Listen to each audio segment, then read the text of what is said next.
Good evening everyone. देखिए आज हम फिर से आए हैं आप लोगों के पास एक नए वीडियो के साथ, जिसमें आज हम लोग लास्ट क्लास करेंगे। ब्रॉड व्यू लेंगे किस चीज का? पीएल एप्रोप्रिएशन अकाउंट का। किसका? पीएल एप्रोप्रिएशन अकाउंट का। देखिए आप लोगों ने क्या क्या सीखा अब तक हमारे वीडियो में, आप लोग दिखा चुके हैं। आप लोग एक बार सीखे पीएल एप्रोप्रिएशन अकाउंट निकालने। क्या सीखे? पीएल एप्रोप्रिएशन अकाउंट का लेजर कैसे बनाया जाता आप लोग सीख गए, करेक्ट। कंडीशन 2 में आपने सीखा कि पार्टनर्स कैपिटल अकाउंट कैसे बनाया जाता है, चाहे वो फिक्स हो चाहे वो फ्लक्चुएटिंग हो।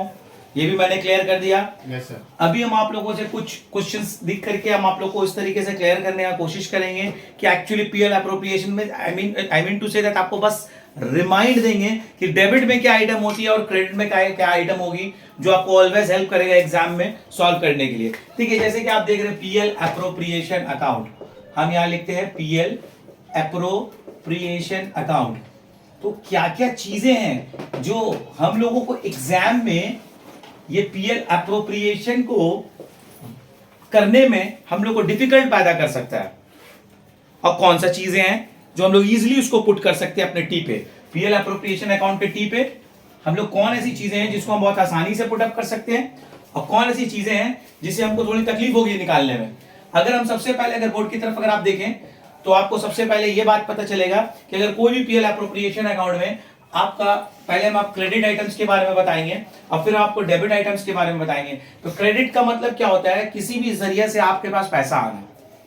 पीएल एप्रोप्रिएशन अकाउंट में हम लोग क्रेडिट का मतलब क्या होता है? किसी भी जरिए से आपके पास पैसा आना। नॉमिनल अकाउंट का rule, credit all income and gain and debit means all expenses and losses. तो अगर हम कोई भी अकाउंटिंग करने जाएंगे तो पहले तो ये सोचेंगे ना भाई कहां सोर्सेस से मेरे पास पैसा आ रहा है। तो एक चीज जो कि आपके हर एक क्वेश्चन में कॉमन आपको ढूंढना होगा वो क्या होगा? एक नंबर में नेट प्रॉफिट। क्या होगा गाइस? Net profit. और ये जब कभी भी ये नेट प्रॉफिट होगा it will come over here by करके net profit.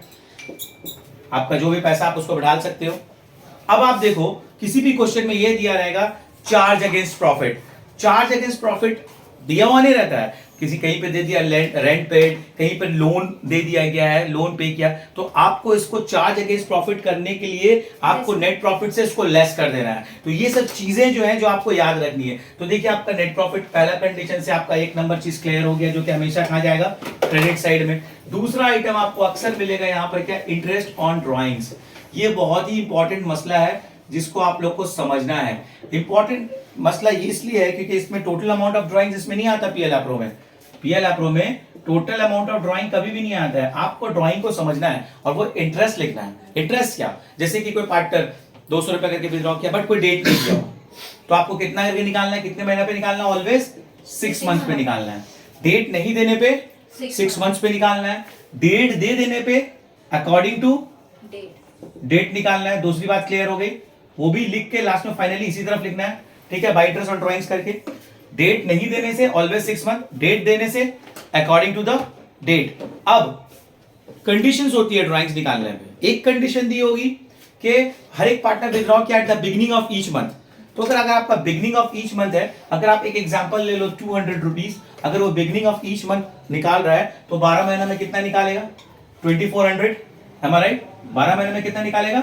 2400 into 6.5 divided by 12 लेना आपको, इंटू 6.5। 2400 लेकर के 6.5 डिवाइडेड बाई 12 लेना है। और जितना भी ड्राइंग का इंटरेस्ट हो, मान लो 10% है ना, 10% इंटरेस्ट हो तो वो 10% निकाल करके आपको यहाँ पे बैठा देना है। करेक्ट, याद रहेगा। कब? जब आपका ये बिगनिंग हो। मिडिल हो तो क्या होगा बताइए? तो वही 2400 into 6 divide by 12 into drawing का परसेंटेज मान लो 10% है तो वो आ जाएगा। एंडिंग हो तो 2 इंटू 12 2400 हुआ इंटू 5.5 डिवाइडेड बाई 12, अब वो 10% आएगा। ये कंडीशन कब आएगा? बिगनिंग, मिडिल और एंड में।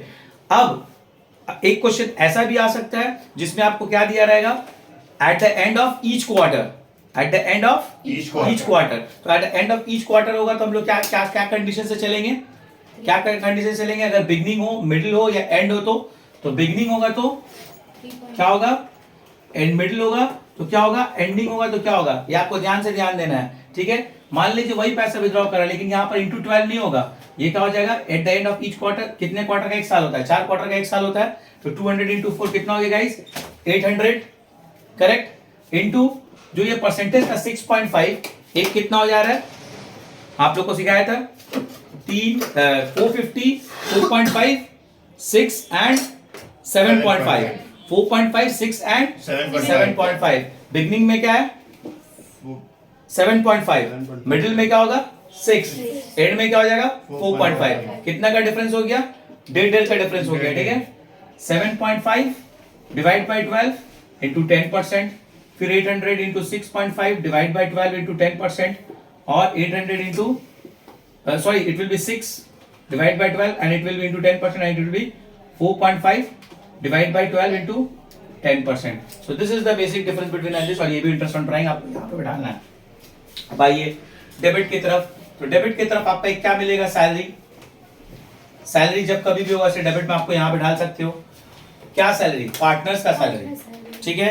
Then what we have apart from that, आपको क्या मिलेगा सैलरी के बाद, please you can tell me, interest on capital, क्या मिलेगा, इंटरेस्ट ऑन कैपिटल। ये भी आप परसेंटेज के हिसाब से निकाल के डेबिट में डाल सकते हो, क्लियर। उसके अलावा आपको क्या मिल सकता है, कमीशन किसी भी पार्टनर को दिया जाता है, वो भी आप निकाल करके यहाँ पे डाल सकते हो। इसके अलावा आपको क्या मिलेगा, general reserve 10%, 20% transfer to general reserve, ये भी कोई भी पार्टनर से निकाल के यहाँ पे निकाल सकते हो।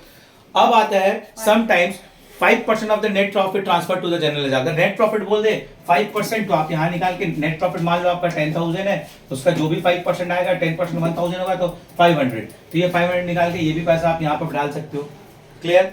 अब अगर डिस्ट्रीब्यूटेबल प्रॉफिट बोलता है तो आपका सम और टोटल, अगर आपका इस साइड क्रेडिट साइड में 20,000 आता है और इस साइड आपका मान लीजिए आपका 15,000 आता है, ठीक है, तो कितना आ रहा है, दोनों को माइनस करके 5,000 बच रहा है। और अगर बोल दिया 5% of the net distributable profit, तो आपको क्रेडिट से डेबिट को माइनस करना है, ठीक है।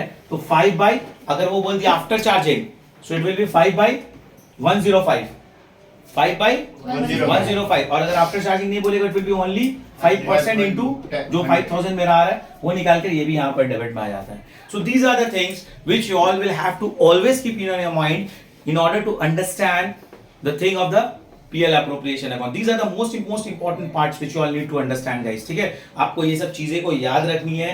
कंडीशंस आपका बहुत सारी आएंगी, लेकिन ये सब कॉमन चीजें हैं जिससे आप स्कोर कर सकते हो, बहुत आराम से स्कोर कर सकते हो।